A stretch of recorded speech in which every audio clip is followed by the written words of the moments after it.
let me introduce myself before I take you through the MzDOCK steps to do the molecular docking. My name is Muzamil Kabir, and I'm the developer of MzDOCK. So MzDOCK is really simple to use, pretty straightforward, as you could see in the interface. It's like it could be divided into 5 parts. So it's first preparing the ligands, preparing the protein, configuring your binding site, running the docking, and analyzing the interactions. So at first you need to click in the new button. So what this does, it takes you to a new session. So suppose you are in between the steps, you could click on the new, start a new session. Okay. Now you could see that a button has popped up, which is preparing the ligands and selecting the ligands. So you need to select the ligands. You have 5 file formats ranging from smiles to mol, PDB, SDF, and mol2. And you could see the force fields as well. There is 5 force fields. So all the ligands that you incorporate into the MzDOCK will be energy optimized. So you could choose in whatever force field you want. I'm just gonna go with MMFF94. You could specify the protonation state. Even you could draw in a structure with the draw mode. It will take you into a JSME editor, but I'm not gonna go with that. I'm just gonna go with a random SDF file, perhaps.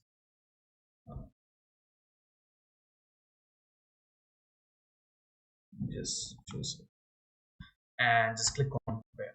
So it prepares your ligand with the force field for energy optimization and converting it into PDBQT and adding in the hydrogens.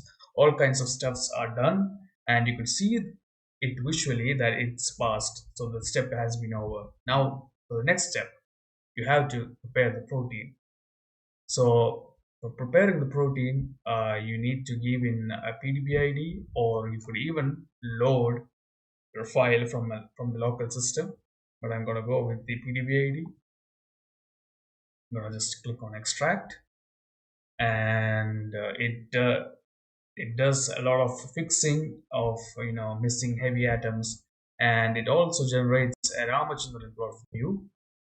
So you could see the backbone, whether it's in an energy favorable conformation and the other stuffs. So now you could specify whether you want to extract a particular chain. I want to extract it, so I'm going to give in capital letter A. So it's going to extract chain A from the protein. Now this particular widget is for retaining certain water moiety. So suppose if you want to retain water moiety next to the this particular heteroatom, SAG, which stands for the resembles, or it represents your co-crystal ligand in this particular 2B5Z protein, which is a MAO-B protein. So if you would click here and click check, it would show you some water water moieties next to the in a proximity to the co-crystal ligand or the residue that you choose. So I don't need that in this case, so I'll just move that. So now you could see that the protein has been updated in the visualizer, and now you need to prepare it. And for preparation, I'm going to go with the gas TJ charges because I want to retain a cofactor. So if I don't want to retain a cofactor, I can go with Coleman and just delete all heteroatoms. But since I have a heteroatom which I need to keep in the protein, I'm going to go with the manual option and type here FAD, which will retain the cofactor. Yes. So how did I know that the extra heteroatoms exist? You could see the terminal, the heteroatoms existing. Now I need to define my binding site, and my binding site should be at here. this is the SAG or the saphenamide, which is the co-crystal ligand. So MzDOCK provides you an easy way to choose your co-crystal ligand as so you could see it resembles, it's the same thing, and you could see the residue name with the chain name, so it's SAG underscore A. So with the co-crystal ligand in my window, I just need to press on confirm. So you could see that the grid box just gets updated. Now I'm just going to prepare. Now the three steps have been passed: preparing the ligands, preparing the protein, configuring your binding site. Now it's the time to dock.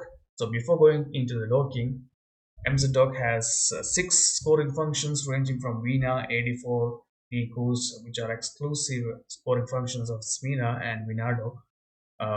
And you should see that you could increase the number of poses by changing the number of modes. If you want to increase the exhaustiveness or the power of sampling, you could increase the exhaustiveness. And if you want to compare all the scoring function and their RMST that they produce when redocking, you could press on 5x and press compare. It would generate a box plot and show you which scoring function produces the best resolution poses. So I'm just gonna go with the VINA one right now. So in MzDOCK, actually it not only docks your compound of interest, it also docks your co-crystal ligand. So it basically does the redocking automatic and calculates the RMSD. So you could see that the second pose has the lowest RMSD 0.4.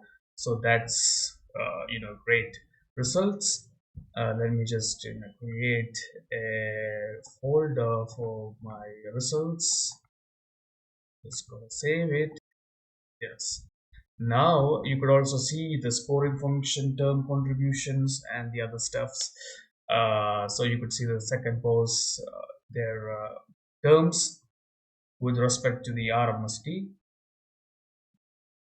Now for analyzing the reactions, before that you could see the values over here. The standard stands for the co-crystal ligand. So the co-crystal ligand got the maximum binding effect, and this is actually an Excel sheet. So the Excel sheet will get saved into the directory that you chosen before.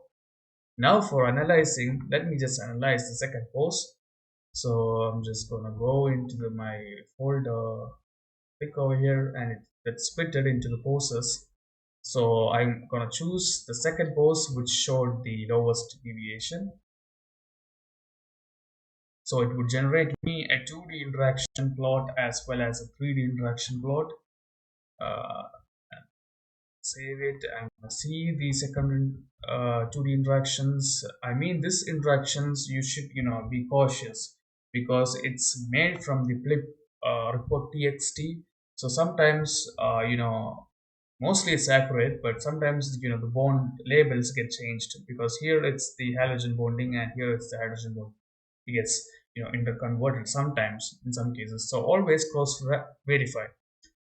So the 2D interactions are great, but the MzDOCK produces 3D interactions as well with the help of PLIP, protein ligand interaction profiler, and you could see the 3D interactions over here, and you could see the 3D interactions. And that's pretty much it. You could label them, see the residues, all kinds of this stuff.